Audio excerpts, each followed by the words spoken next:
Ese koko Eric Semuhungu yaba yafunzwe azira gufata abana ku ngufu? Oya ntabwo ari byo. Guma hamwe ubundi twumvire hamwe icyatumye Eric Semuhungu afungwa. Kuba afunzwe byo nibyo yafunzwe nk'uko tubikesha ibinyamakuru byinshi bigiye bitandukanye byakomeje kugenda bibigarukaho bivuga ko Eric Semuhungu yaba yafunzwe. Twihuse cyane rero mbanje kuguha ikaze Eric Kigali, The Twitter Talks Entertainment ni amakuru y'ibyamamare murabizi ko ariyo ngenda mbagezaho umunsi ku wundi, ngenda mbagezaho ibiganiro byinshi bigiye bitandukanye cyane cyane bivugwa mu basitari.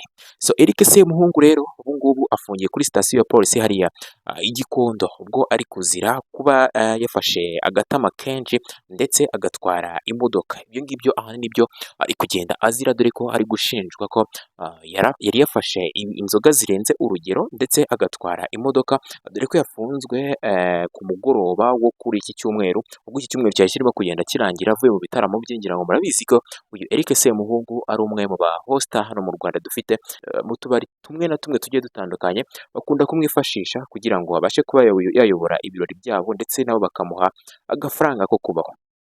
Eric Semuhungu rero yafashwe ahita afungirwa kuri sitasiyo ya polisi, dore ko watanze amakuru yavuze ko iyaba mu by'ukuri ari ibyo ngibyo bikomeye ari kuzira, yari kuba kuri ubu ngubu ari kuri sitasiyo, yari kuba ari kuri sitasiyo ya RIB, ariho bari kugenda bamukurikirana ndetse bakurikirana ibyaha yakoze, ndetse kuri ubu ngubu akaba ari kuri sitasiyo ya polisi. Rero ati bigenda bite rero iyo wafashwe wanyweye inzoga ndetse ugatwara n'imodoka? Uribaza ngo bigenda bite? Ibihano ese biba ari ibihe iyo wafashwe rero wanyweye inzoga ndetse ugatwara imodoka? Aho ngaho bahita bagukubita igihano cyo kumara iminsi igeze kuri 5 yose muri gereza, ndetse ugatanga n'ihazabu y'ibihumbi 150.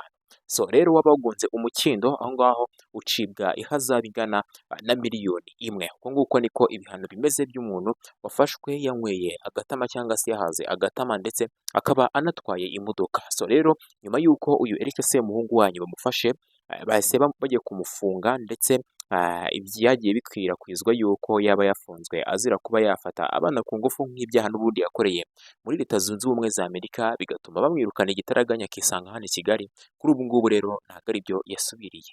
Abantu rero bakomeje kugenda babyitiranya, nizere ko urujijo ruvuyeho. Nta kindi rero, mbanje kugushimira rero kuri kino kiganiro kugeza kirangiye, kandi subscribe nimba udasanzwe udukurikirana, kugira ngo utazajya ucikwa n'ibiganiro by'abasitari cyane, kandi subscribe kugira tujye tubana umunsi ku wundi. Murakoze cyane rero.